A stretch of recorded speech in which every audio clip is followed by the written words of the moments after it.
and welcome back. So this week is episode 2, and if you haven't already guessed by the title, today I'm going to be delving into how much can a photo shoot cost. But before I do that, I thought I'd show you a few clips of what happened on my first shoot. So here it is, enjoy, and I'll see you after.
So I hope you all enjoyed that.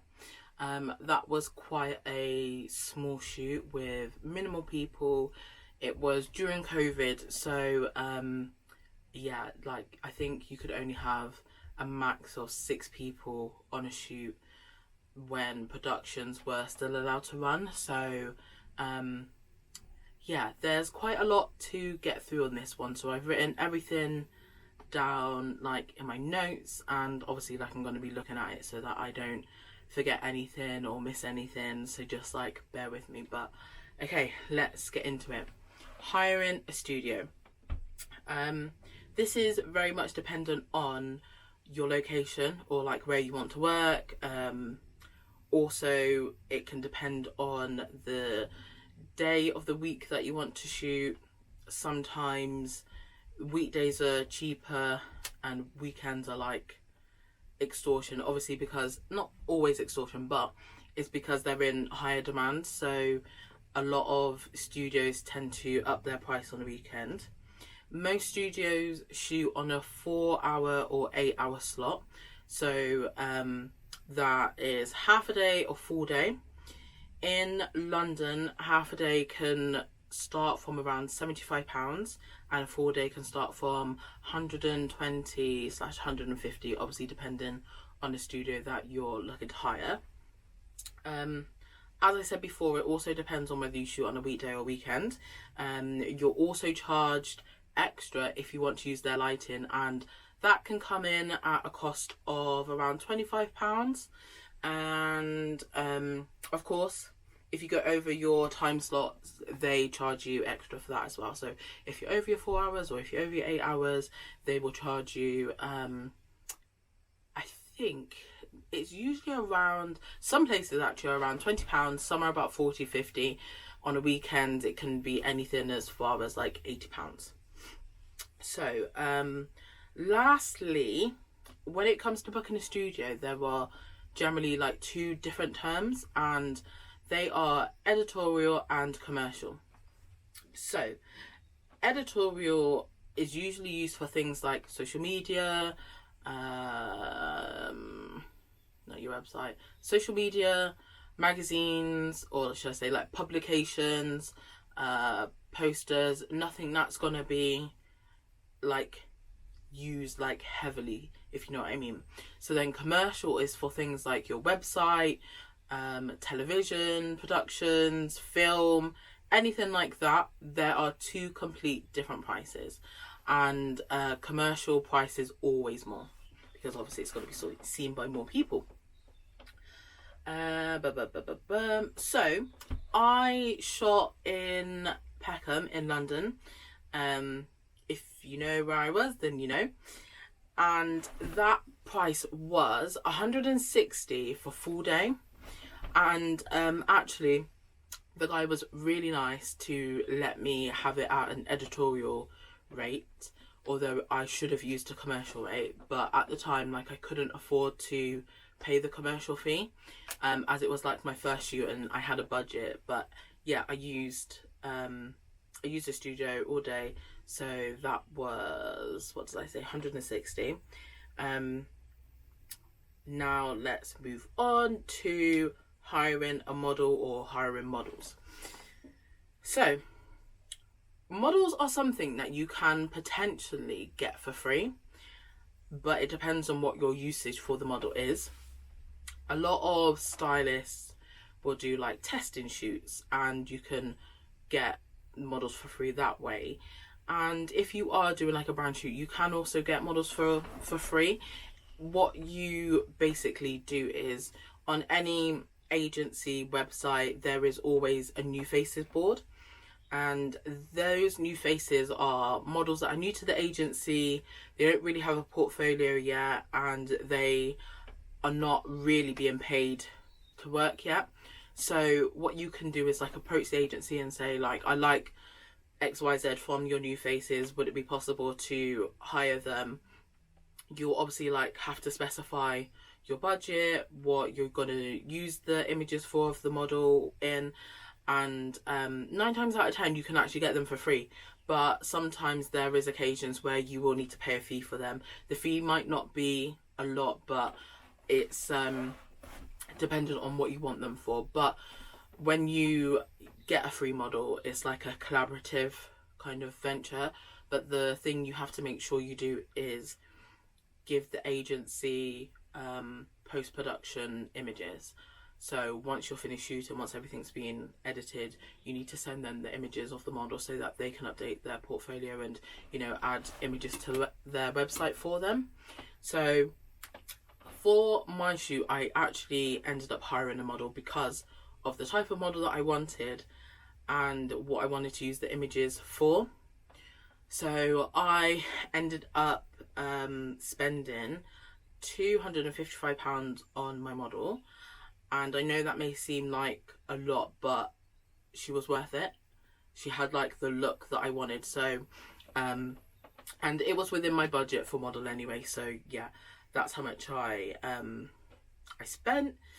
And just in case you're wondering, I am keeping a tally of the cost, so when I get to the end, like, I can tell you how much like my first shoot basically cost. So next, hiring a photographer. So I think this is the most, or one of the most expensive costs that you will run into, and it's all dependent on the type of photographer that you hire. Their rates are based on their experience and obviously what they can produce. A lot of photographers do not include post-production in their fee. So when I say post-production, I mean like retouching and editing the images so that they look crisp and clean, and, you know, like any flyaways are taken away. If they offer that service, sometimes it's an added extra. Now here's the thing, the added extra is a cost per image. It's not like a cost for overall editing all of the pictures, because on that specific day you may have taken like 300 plus images, but they will whittle down a selection and send it to you and give you a price of how much that will cost. And obviously then you can go back and choose and say, I want XYZ image. What else do they not include? Something else. So the other thing that photographers never do either, even if you request it, I just dropped my pen, is they never send you over the raw images that they've taken on set. So even if you request it, they won't send it, because that's their work. They don't want anyone to see their like raw images. That is just something that you will never get unless you decide to take photos yourself. So the photographer that I hired for my set was £300 for all day and all of the images. Like, she was a new photographer, really nice, but she was absolutely worth the money because we got some really good images. I will like insert some images at the end just so that you can see the shots that we got. And yeah, they are definitely, like I said before, one of the most expensive things to purchase because they generally start from around £300.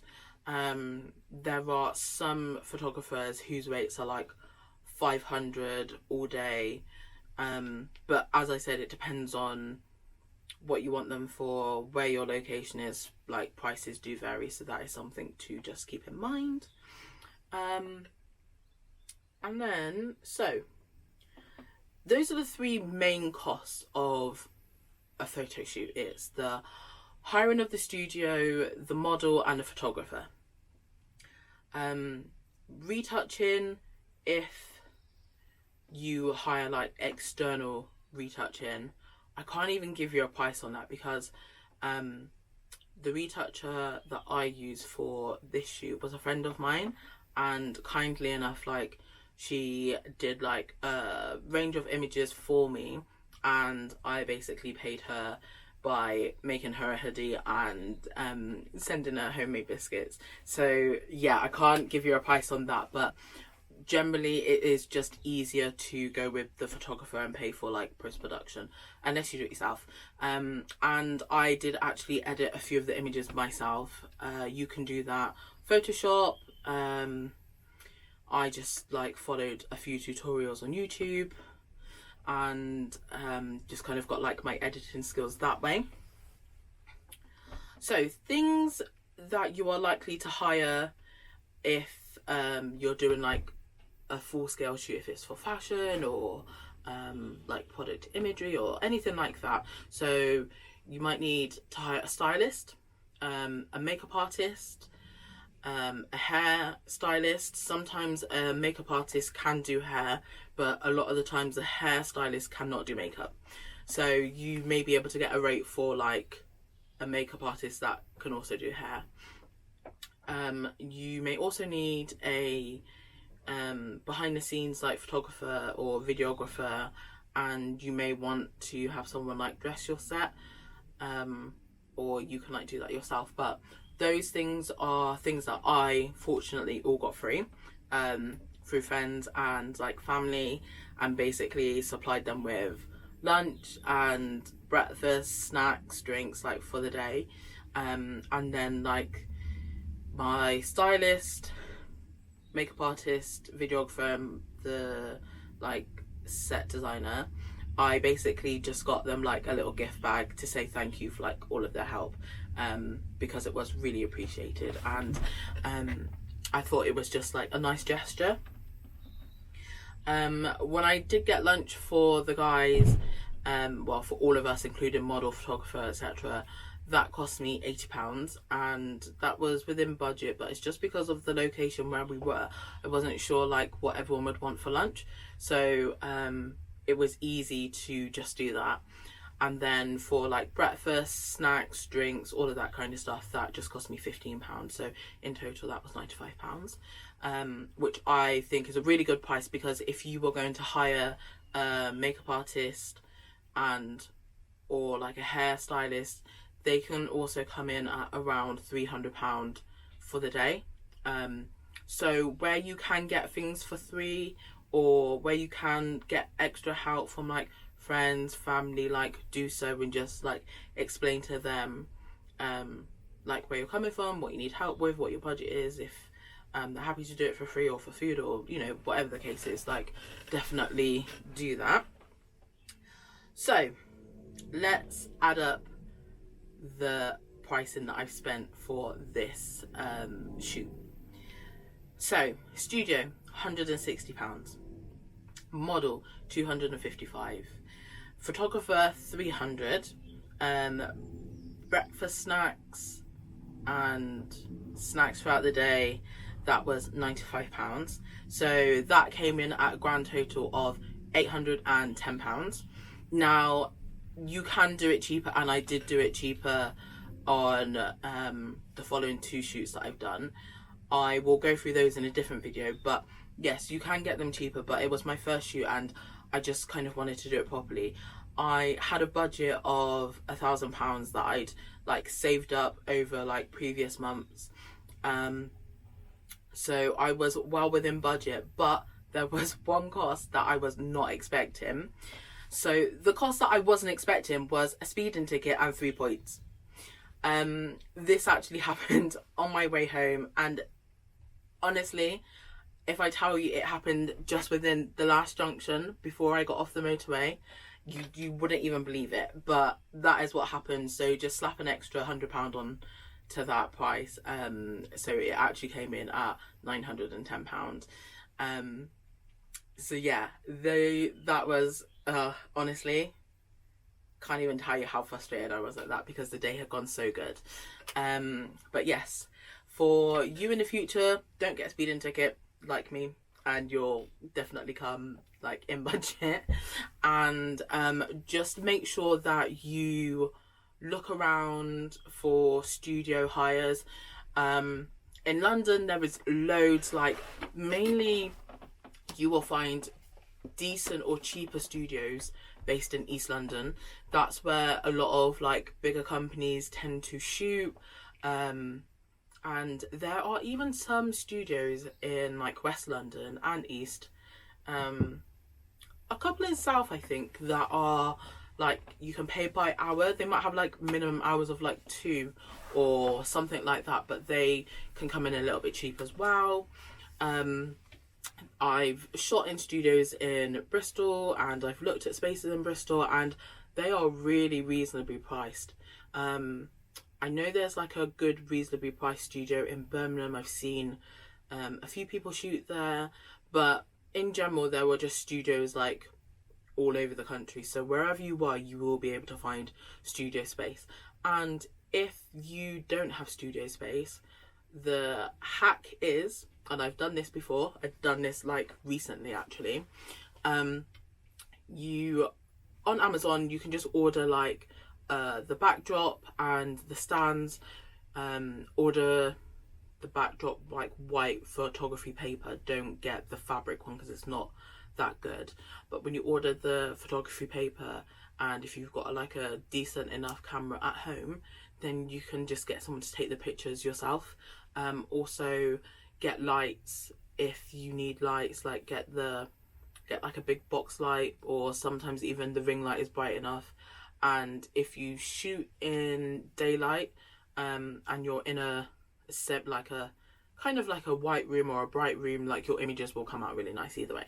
So that is like how much it can cost to run a photo shoot. My next video is going to be about what went wrong on this shoot, so definitely stay tuned for that, and make sure you like, comment, subscribe, turn on the notifications for my channel, and I will see you in the next video.